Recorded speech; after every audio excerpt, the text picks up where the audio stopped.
Bom, então, resumindo aqui os processos, né? Principal, para a gente passar para a parte dos instrumentos, o principal é você ter a sua área de estudo definida, né? Saber onde você vai trabalhar, tá? As áreas que estão sofrendo pressão, e ter sua escala de trabalho, né? Que é essa dimensão espacial e temporal.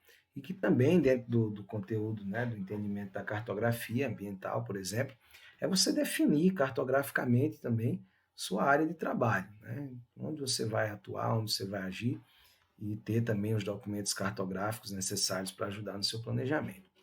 E aí nós vamos falar sobre os instrumentos, né? Dá uma adiantada aqui, para não ficar muito puxado.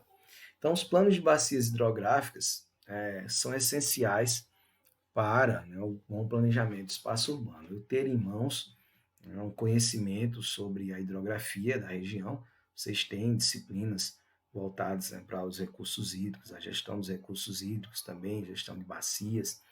Então, vocês têm um conhecimento prévio, né, sobre a questão hidrográfica do local onde vocês pretendem trabalhar.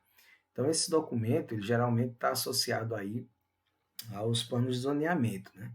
Zoneamento ambiental, onde você tem a descrição toda a rede hidrográfica do país, ou do estado, ou do município. Rondônia ainda tem muita dificuldade em relação à organização, né, e consolidação dos comitês de bacias hidrográficas. Isso ainda é um problema a ser resolvido no país, né?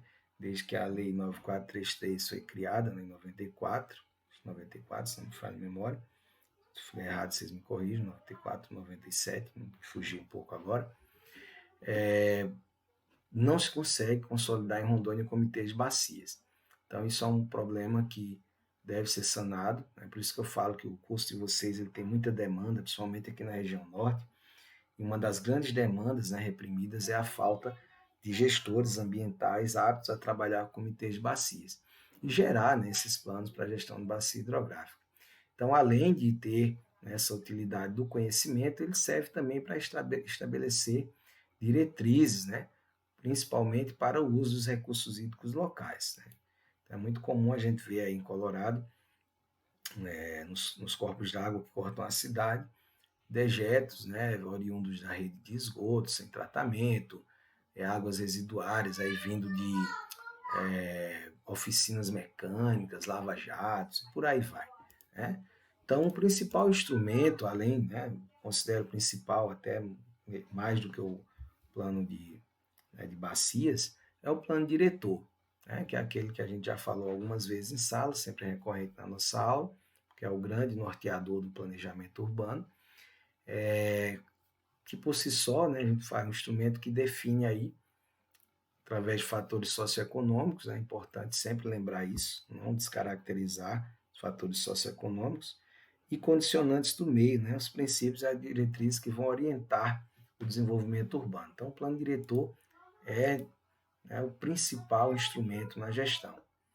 Não detalhei aqui porque, como eu disse, nós temos uma aula, né, um conteúdo específico para tratar de plano diretor. Então, o zoneamento também é um instrumento extremamente importante, zoneamento urbano, tá? Então, aqui, ó, utilizado em várias escalas de trabalho. O planejamento, né? Está dentro do zoneamento. Tem como maior objetivo definir as atividades que podem ou não ser desenvolvidas em cada setor, né, da cidade, orientando aí a forma e o uso, melhor dizendo, através da consolidação de atividades, né, e proibição de algumas outras que existam já e que não se adequem ao local. Então, o zoneamento, como vocês conhecem, né, também às vezes por setorização, aqui em Rondônia é muito comum, pela ausência de zoneamento urbano em algumas cidades, você ter a setorização. Né? Setor industrial, setor chacareiro, setor comercial, setor residencial. Então, por exemplo, esses dias um colega teve que mudar a sua academia de ginástica aqui em Vilhena, que é professor de educação física, tem uma academia.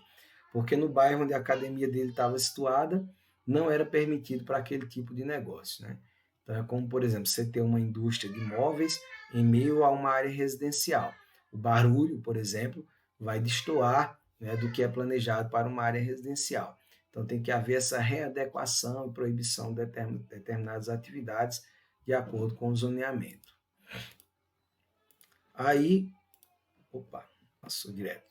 Parques, né? Ainda dentro da ideia aqui dos instrumentos.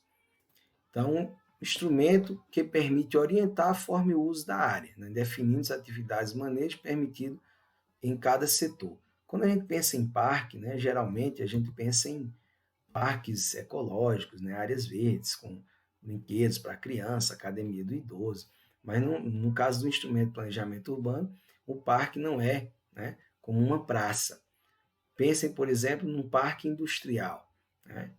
Então, são áreas onde você vai ter parque industrial, parque comercial, certo? Parque varejista, enfim. É um termo que é utilizado, né, dentro dessa ideia de instrumento como uma forma aí de uso da área, né? Que tipo de uso eu vou dar àquela área? Então, um parque industrial, parque tecnológico, um parque residencial, enfim. Tá? Não entendam aqui nesse contexto como parque, como sendo uma praça ou algo semelhante. Então, plano de manejo, também como instrumento.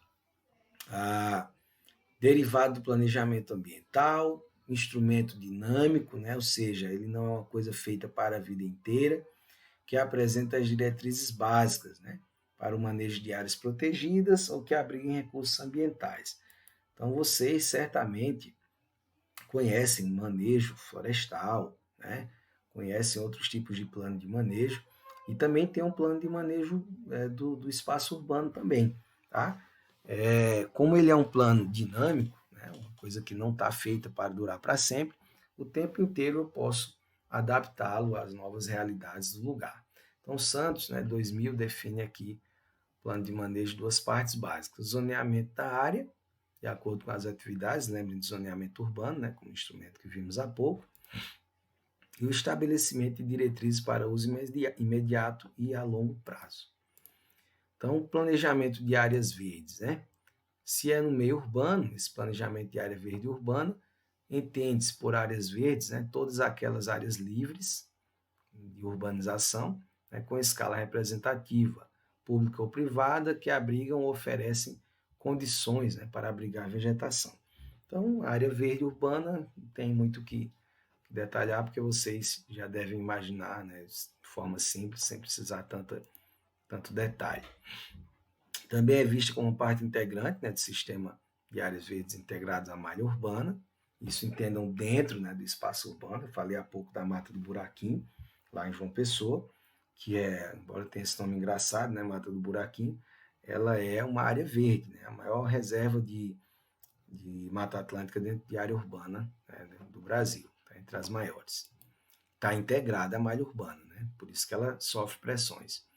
Conservação ambiental, criação de opções de lazer para a comunidade. Aí aqui você tem as praças, né? Parques, imagine aí como parque agora, como parque como a gente conhece, Parque do Ibirapuera, enfim, áreas verdes dispostas aí. Aqui em Vilhena tem um parque ecológico, né? Uma área verde integrada à área urbana da cidade, que é uma opção de lazer para a comunidade. Vamos lá.